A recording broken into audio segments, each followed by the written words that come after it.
we're going to go to R5, approve a letter to the United States Department of Justice requesting clarification on issues related to the timestamps on the audit log from the March 5th presidential primary election. This is sponsored by Supervisor Jones. Before I turn it over to Supervisor Jones, I will let everybody know that R5, R6, and R7 will be 2 minutes. And we have a massive stack, and please stay on point on each item as they are 3 separate items. Supervisor Jones, you sponsored this. Thank you, Chair. So in the primary election in 2024, the audit logs obviously failed. We had 23 time changes. We had time changes, 8 time changes in the middle of the night. We had time changes that went forward. We had time changes that went back from a few seconds to exactly 1 minute to 6 hours, 12 hours, 23, and 24 hours moving forwards and backwards. The problem with this is that it cannot be explained, and I have asked for it to be explained, and I have gotten no answer that is correct. Even Hart does not want to, and Hart Civic, the owners of the manufacturers of these machines, did not want to come forward to Shasta County to explain how this corrupted log could exist. Today, you cannot reproduce that log. It's corrupted to the point where you cannot reproduce it. So that's why I'm asking the United States Department of Justice to take a look at this, and I'm assuming it'll be the next administration, so that we have an answer as to why this audit log failed on the primary. It is a conclusion of many that this is a way for people to come into a system and corrupt it to hide certain evidence. That may or may not be the case, but it does need to be investigated. Because Hart has failed to come and explain this, then this is, to me, is the only other opportunity to be able to answer to the public as to why this audit log was corrupted. Thank you. you. And then I have are we talking? No, you're good? Next one, okay. All right, with that, we're going to jump into public comment. And again, if people could please line up in queue, that would be great. Steve Woodrum, Laura Hobbs, Casey, AR, and Bev are the first 5.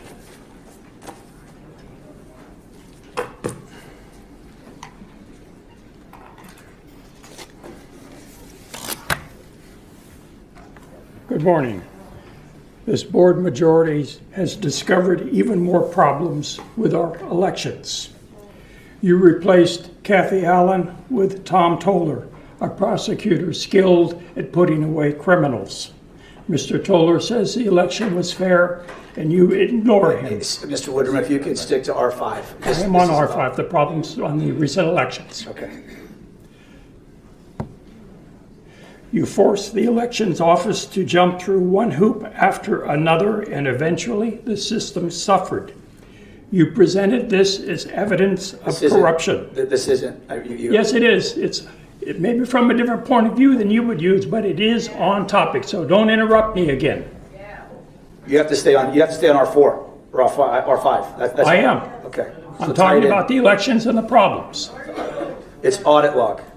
This is simply the audit log, Which is part of the elections, which I'm talking about. Okay? Whatever. You present this as evidence of corruption. Actually, the problems were the inevitable and predictable results of your meddling. You have made things worse. By comparison, the registrar and staff have solved the problems that you created. They deserve our respect and support, not you. Laura Hobbs, Casey, AR, Bev. Good morning, board. So we had over 20 time changes. Many of these occurred in the middle of the night. There were 20 worker-initiated time changes. 11 happened in exactly 60-second increments. Humans don't work that way. That is unnatural. Also, we have evidence that those audit logs were corrupted. and 2 of the 4 devices. All of this happened in the March election. But we have no way to know if it's happening in this election as well because they've refused to release the audit logs to us. So if there's nothing to hide, why do they keep hiding things? They have done a complete blackout on public records requests regarding this election. I appreciate that you wrote this letter to the DOJ. I think it's a good first step. However, they don't have jurisdiction over our local elections. You guys do. So I need you to do something more than that. Hart has made a wise decision not to comment on this. They know that they have broken laws. And what do you do if you're a criminal and you have broken laws and they ask you to make comments? You plead the fifth. That's what they did. Okay, so don't expect them to come forward and confess their crimes. This is not okay. We need to do something about it locally. We need to stop using these machines. They're corrupt. They're not transparent. They're a black box that nobody can see into, nobody can evaluate. They've cut off all avenues to examine these machines. The public can no longer get a hold of these public documents, these public audit logs. So this is ridiculous. How bad does it have to get? It's no wonder the public doesn't trust these elections. Please do something locally now here, and please also send this letter out. Thank you. Thank you. Casey. AR, followed by Bev, followed by Nicole, followed by Teresa. Good morning, Board of Supervisors. The time changes that occurred are not natural and are not of human origin, despite that we've been told. They are indicative of an intrusion of our voting system by someone or something, possibly a remotely activated event. First, Thomas Toller said that his employees were working in the middle of the night. After seeing the video footage of an empty office, he then had to walk that back, and he said that it was not really happening in the middle of the night. If the machine said 10 p.m., it was really his staff working at 10 a.m. And if the machine said it was 2 a.m., it was really his staff working at 2 p.m. Now, come to find out that of the 20 worker initiated time changes, 11 happened in exactly 60-second increments. Humans don't work in exactly 60 increments, even if they wanted to. They aren't that precise. The machines cannot be trusted. To top it off, the audit log indicated that it had been corrupted on 2 of the 4 devices. All of this happened in the March election, but we have no way to know if it is happening in this election as well, because they have refused to release the audit log of this election to anyone. If there is nothing to hide, why do they keep hiding? We must have a 100% hand count audit. Thank you.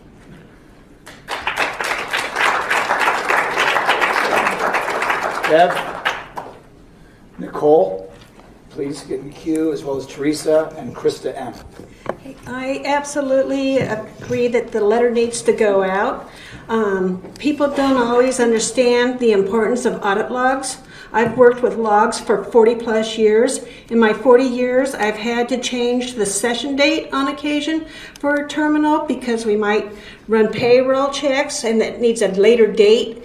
And or we was working, doing our year in and working in 2 environments. But even that, the programs were changed to where we didn't have to change the session date. The programs took care of it, okay? But in my total time of working with this, I have never had the occasion where I had to change the time, okay? The time should be changing automatically, especially, we're talking 40 years ago, and it would still change the time for daylight savings times.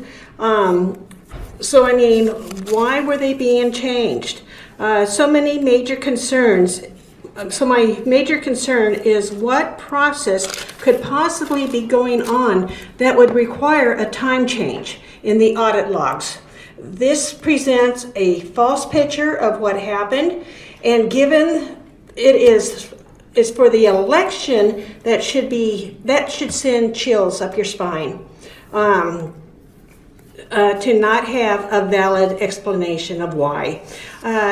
Do not declare this election. Stick to R5. It's not about declaring the election. Okay. It's about audit laws. Okay. I'm not sure how any of you could cause this problem, so yeah, I'm pretty convinced it's not you. Thank you. Thank you. Nicole? Is there a Nicole? Seeing no Nicole. Teresa? Followed by Krista, followed by Margaret Hanson, and then Lori Bridger. So if I'm not mistaken, these computers are not supposed to be on the internet. They're not supposed to be online. I think I'm correct on that. So I have 2 computers at my house. I have no internet at my house. I can reach internet with my laptop through my hotspot. But my other computer that is not on the internet never has time changes. Never has time changes. My laptop does when I'm on the internet, but my other one doesn't. Kind of makes me wonder. Something to think about. And thank you for the letter. Krista, followed by Margaret Hanson, followed by Lori Bridgeford, followed by Steve Amaral. Good morning, Board. I'm going to try to keep on the right topic, but they kind of interweave, so you don't have to interrupt me, it'll make sense. Okay, so on R5, we're talking about the audit log from the primary election. We don't get to see what the audit log from the most recent election is because somehow it's gone dark on us. Elections belong to the people. It's our election. We get to see if it's accurate. We get to do this through transparency. And we need you to enforce that and make it happen. Audit logs are a way to do that. And let's remember that time only changes twice a year. So logic would cause me to conclude something nefarious is happening in those machines. We've had a problem with machines, and this just goes to show that we need to take, whether you declare or not, which I don't believe is ministerial, but we do need to take a group of volunteers, some from all sides. We need to go back to the original ballots, and we need to see what the actual count is. I will talk about the duplication process next topic. Thank you. Margaret Hanson, followed by Lori Bridgeford, followed by Steve, followed by Gary. I'm speaking on my own behalf and not for any entity or official group. The audit logs, the timestamp changes are very disturbing. I am a concerned citizen when it comes to this. Who is the person, people, or entity who had access to these at various times during the night? If they're not connected to the internet, then why can they be changed arbitrarily with nobody in the office? Specific changes at specific times, why? Transparency is key. I agree with you about writing this letter. I think more needs to be done. I actually have about 500 questions. Thank you. Thank you. Lori Bridgeford, followed by Steve, followed by Gary Perot, followed by Jenny, and then Dan. Good morning, Chair and Board. I'd like to remind everyone of the expert that was here, Steve Flett. He's from not Bernardino, Benito, I think. He was here, gave a presentation. People can go back to the archives. He spent hundreds of hours looking at the time problem. We're addressing something from March, so that tells me, who's ever in charge, that would be Joanna. Kathy's gone. Tom isn't in yet. Why isn't that issue been prominent, covered, addressed. Obviously, there's Runbeck and Hart Intercivic aren't going to come forward and beg for forgiveness or try to explain it with whatever minions they might send. Of course, they're going to duck and hide. None of this is explainable. It's all happening, I don't have to repeat all the time changes, but the patterns, and I wish people would stop reminiscing and moaning and groaning for the old days. It's corrupt. We need to clean house on so many departments. It's not funny. It's a painful process. So please have that letter written and may it go far and wide. And what we're not changing, we're choosing. Thank you. Steve, followed by Gary, followed by Jenny, followed by Dan, followed by Dolores. I totally agree that we need to write this letter. We need to write more letters about our elections. We've been held hostage by Sacramento for too long. They're an illegitimate regime. These time changes answers the question as to whether it's hooked to the internet or not. If they can change the time, what else can they change? We've got to go around Sacramento. If there's something that can be done local, they're going to step on it again. They step on you guys every time we try to do something. They're going to pull the rug out from under us. We've got to go to the DOJ. Hopefully this new DOJ will do something. Bondi, we've got, they'll uphold the law. We need help from outside. We can't get around Sacramento. We've got to write more letters to the DOJ. Thank you. Thank you. Gary, followed by Jenny, followed by Dan, followed by Dolores, followed by Benjamin. I agree with many of the comments that have been already made about transparency. The fact that the time changes have been seen means that we don't have transparency. And the Election Code of California is very clear that we need a transparent process. So I would ask Mr. Toller to release the codes, release the logs this year as we had last year. We need transparency to restore faith and trust in our elections. And I would ask this board to give direction that those be released and that this letter be written, because we need to have transparent elections to restore our trust in the system. Thank you.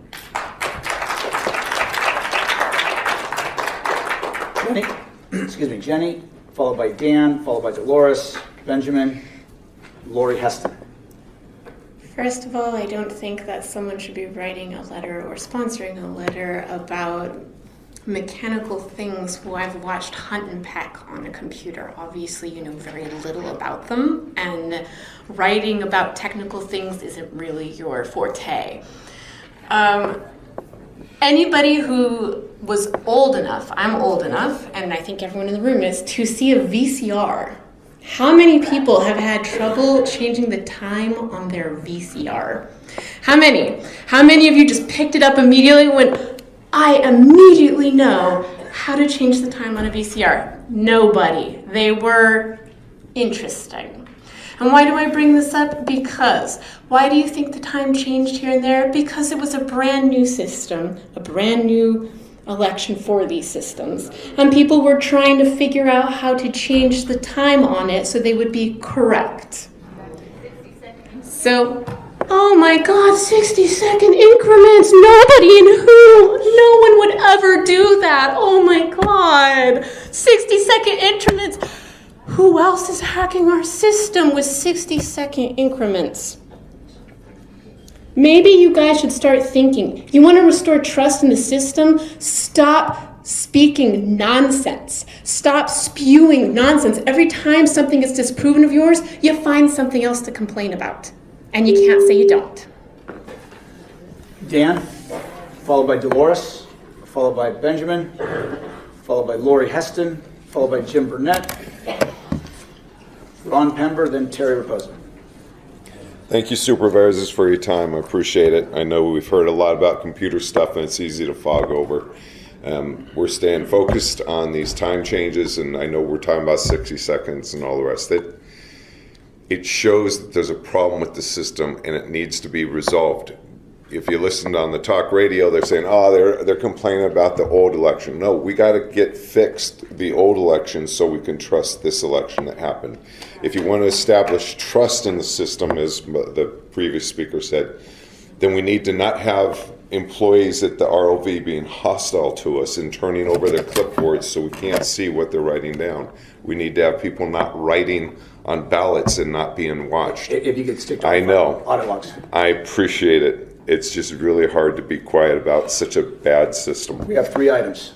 Okay. The audit log shows that you're connected to the internet. Simple as that. You got to shut that down. If that was a problem back then, it's a problem with the election we had in November. You got to weigh out how you're going to declare today something that you know there is a problem with. Thank you.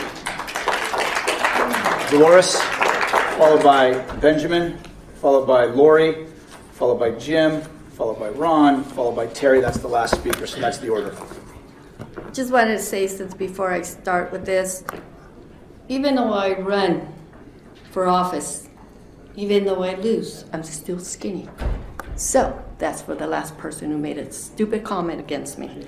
So, but just so we get back to this item, to send a letter or to certify whatever you're going to do with this election, I don't think you're going to be doing anything. But the reason why I say you're not going to do anything, because I know that even if you try to just, fight it, or there might be a couple of you there that disagree, but it's going to be all about Kevin. Because Kevin is not going to want to jeopardize his position because he wants to have that crown another year. And he's working on that. And that's his goal. Audit logs? Yep. It's about you. It's about you, Kevin. Audit logs. Don't you like it? It's about you. Try and stay in the I am. It's all about you. You just want that crown. To continue to hold that crown. So, yeah. I understand, Kevin. Audit logs. Yeah, I understand, Kevin, but... No, you don't. I understand, I said. You don't have to be such a pain in the butt and the bully to try to silence me, okay? I understand pretty well. You tried to irritate me? Go ahead, do it. It shows your true colors, who you are. Still audit logs. Yeah, that's right. Well, why don't you just do something for the people instead of using your mouth and doing nothing? Why don't you get the logs? Why don't you subpoena the records? Why don't you represent the people the way they should? Put it back on. I got 9 seconds. Well, you need to. Why is it off? I didn't touch anything. Somebody did. What's that?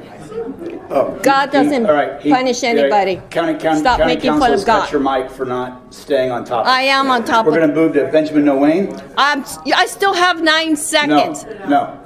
Sit down. Yeah, sit down. I'll sit down. But you know what? You keep on violating my rights. I'll see you in court. Yeah, you know what, Kevin? That's why. You know why you're the way you are. We're trying to do the people's You know why you're business. so bitter? Because you're losing your hair. Or maybe I cut it for a cancer victim. How about that? Such a peach. All right, Benjamin Nowain, Lori Heston, Jim Burnett, Terry Raposa. So I want to address concerns raised about time changes in election audit logs and claims that they signal something nefarious. These claims, promoted by Supervisor Patrick Jones, are part of an ongoing effort to undermine confidence in our elections. Let me explain why these concerns are unfounded and based on misunderstandings on how voting systems work. I worked as an analyst, so I kind of have a good idea about how systems do their audit logs. One explanation for time changes is clock drift. It's a common phenomenon in computerized systems. Machines rely on internal clocks to record timestamps, but without consistent synchronization to a central time server, minor differences occur. This is not evidence of fraud, it's a routine technical occurrence. And actually, it's proof that they're not connected to a network, which I know is another thing you guys find super important. Another factor is batch processing, a standard and efficient way voting systems handle ballots. Timestamps and audit logs often reflect when ballot batches are processed, not when individual ballots are scanned. This process is transparent, legal, and it ensures accuracy. Now, rather than improving elections, this rhetoric from Supervisor Jones is designed to sow distrust. The real story here is that Shasta County's voting systems are functioning as intended, with audit logs providing a clear, traceable record of every action. Transparency and accountability remain our priority. Go ahead. Go ahead and look at it. Spend money. But when it comes back and it's fine, I really expect you guys to make an announcement that basically states that. So it's crucial we reject baseless claims that erode public trust and our democratic process. I encourage all residents to observe the ballot processing when it's done. I mean, I know a lot of these individuals did. And then engage in these discussions with facts, not fear. Thank you. Lori Heston, followed by Jim Burnett, followed by Ron Pember, and followed by Terry. Casey, I'll put you at the, or anywhere. Good afternoon or morning. I appreciate the recommendation to go to the Department of Justice and get some outside eyes looking in. But at a more local level, you know, we've all done a lot of work. We've been patient and moving toward a more secure, transparent, and trusted system. And yet, problems are still occurring.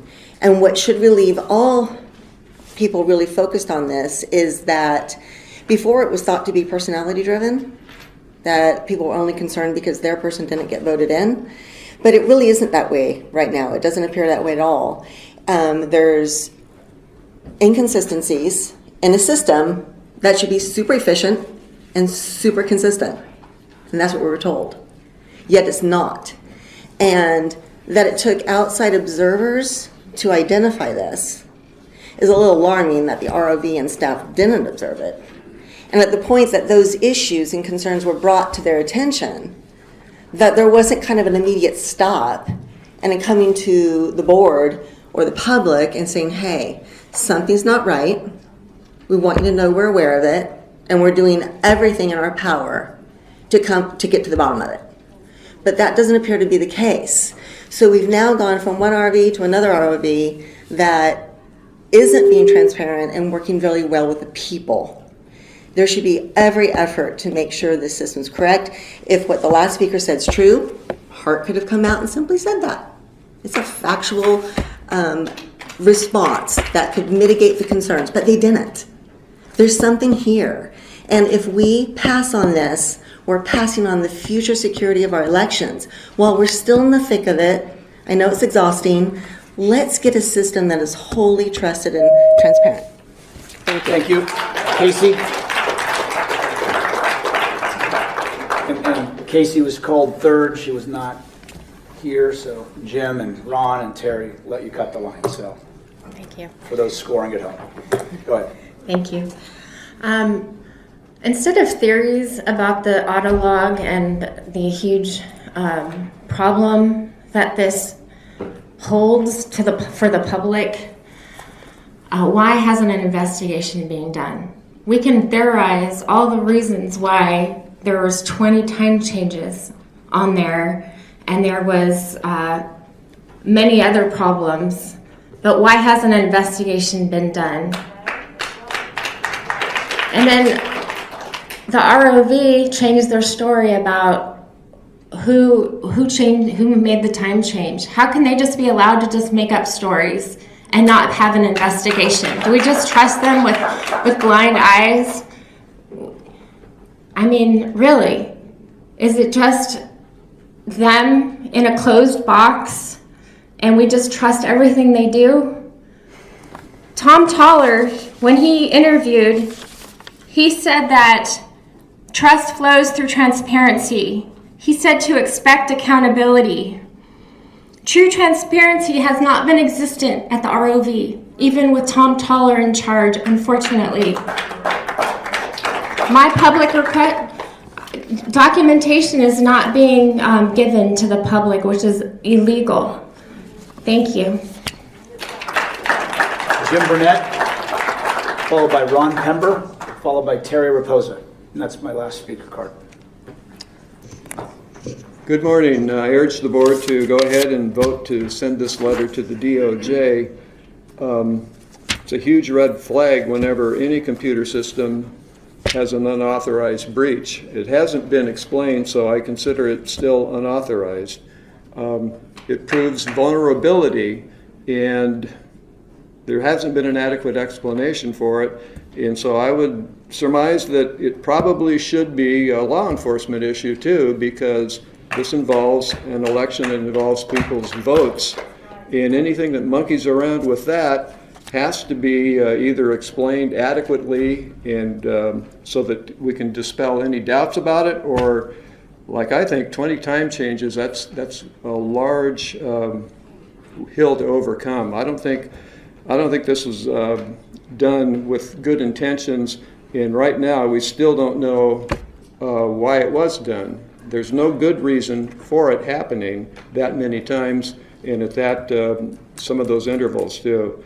It proves vulnerability at the least, probably was on the internet at a time or two, and if not, somebody got in there unauthorized and did it. So we need explanations from the current ROV and his staff, and we also need explanation from Hart. So do your job, and this is a good first step, but there's a lot more to do. Thank you. Thank you. Ron Pember, followed by Terry Raposa. Good morning, my name is Ron, and I don't feel like we've got transparency in our election department. The machines can be manipulated electronically, we feel. So I think we need to hand count the ballots and then run them through the machines to see if they can compare and are accurate. So anyhow, we need to go back to hand counting. So, and there's plenty of people who said they will volunteer. Let's keep it to R5, audit logs. That's what I thought I was doing. Okay. That would be maybe R7. Thank you. Mr. Raposa, come on up. And this is our last speaker. We'll bring it back for board discussion. Yeah, before my 2 minutes starts, I want clarity on exactly what you hope to accomplish with the letter, and I'm not saying that in any detrimental way, but I think we want to hear what the letter is to accomplish that's being sent. This is your time, Supervisor Jones. I'll respond to it afterwards, Terry. I will respond. Okay, great. I think it's a great first step. I think that we need to do something. There's no question about it. This election has been a cluster from the very beginning. I've never seen anything like this, living in this county for 50 years and being engaged in politics for about the last 25. I've never seen anything like this. We were talking about transparency on this issue. We aren't getting any transparency. There has been comments about that about maybe the possibility of someone going to jail over questioning a procedure or a process, even with things like this. I've heard that. I haven't heard it openly said. I've heard that some people have said that. But we need to have some kind of transparency on this. I think this letter is a great first step. But how in the world did it get this far? We have to start now and understand that this county is going to have to do what Mr. Amaral said, and that is we have the jurisdiction to take it into our own hands, and we've never done that. And we need to do that. And we need to do it starting now. And we need to do it before this board leaves. We need to have an emergency meeting, no question about it. Thank you. That's our last speaker. We'll bring it back for board discussion. Supervisor Jones. Thank you, Chair. So I'll make a motion, and I'll discuss it a little bit, to approve a letter to the United States Department of Justice requesting clarification on issues related to the timestamps on the audit log from the March 5th, 2024 presidential primary election. I have a question, Supervisor Jones. Do you, and this might be for Council Larmer as well, do you feel, could we send this letter, as far as timing goes, could we send this letter maybe February 1st? I mean, Council Larmer, can we vote now so this board approves the letter to go out like February 1st so the new administration is there? You can make a motion to do that. The new administration could draw the letter back before it's sent. Say that again. Ultimately, if you could make a motion that it be sent at any time. If it hasn't been sent yet, the other administration could place it back on calendar. Oh, the next year's board. All right, we'll just send it. I mean, are you done? Well, I have some thoughts. Okay, we'll continue. Yeah. So I do have one question, and I'm not going to ask now because this is something I will ask maybe during R7, but Speaker talked about, because I know I don't know if it was the state that then said that ROVs don't have to hand over the audit logs, so I would like clarification from the ROV possibly during R7 if our own ROV has the ability and the discretion or jurisdiction to release those audit logs, because most of the issues that we're hearing can be boiled down to, and I'm only using her name because she wrote it on the thing, but Lori Heston spoke. If Hart would just come out and be here and just say, hey, this is what it is, because the one speaker, I think it was Benjamin, that talked about all the stuff. He's obviously does some stuff with computers. I know Miss Bev Gray has worked as a programmer for 40 years on computers, so why can't Hart just come here? And we've invited them multiple times, and hold on, please. And for me, I mean, it's frustrating to keep talking about some of this stuff when if people have the answers, please come up in front of the county and tell us about why. They've been invited, they've been personally called by myself. I know the county CEO, Dave Rickard, is called. I believe Tom Toller talked about this very issue. They're still not here. So, I mean, I will definitely support sending this letter, but I'm just curious as to, there'll have to be more follow-up next year, because I think just like the presidential election, you're going to have two very different administrations. The one that's currently there, and I think this is going to be a topic that the incoming administration, Trump, is going to address. And, and I'll tell you what, if Hart comes and gives factual data and proof, then, I'll accept that. I just would like to see them here, but they're not here. Supervisor Jones. Thanks, Chair. So I will amend my motion to draft this letter and send it when the new administration is seated. I would rather do that. You're talking. The current administration is not going to do anything with this letter. That's a fact. Sorry. It's just not going to happen. The only chance to have a real investigation is for the next administration to look at it. I have the ability today to do that. I do not have the ability to send another letter come January. This is the only chance I have to get this letter to the next administration. That's my motion. And if this is your item, I will second it. So, is there any other discussion? Okay, we'll go ahead and take a roll call vote. Going back and forth, I believe it's Supervisor Rickard's turn to go first. We'll start down there, Ms. Blankenship. Supervisor Rickard? Yes. Supervisor Kellstrom? Yes. Supervisor Cry? Yes. Supervisor Jones? Yes. And Supervisor Garmin? Who seconded the motion? I did. Supervisor Cry? Okay, no. Hey, please, people. 4-1 passes.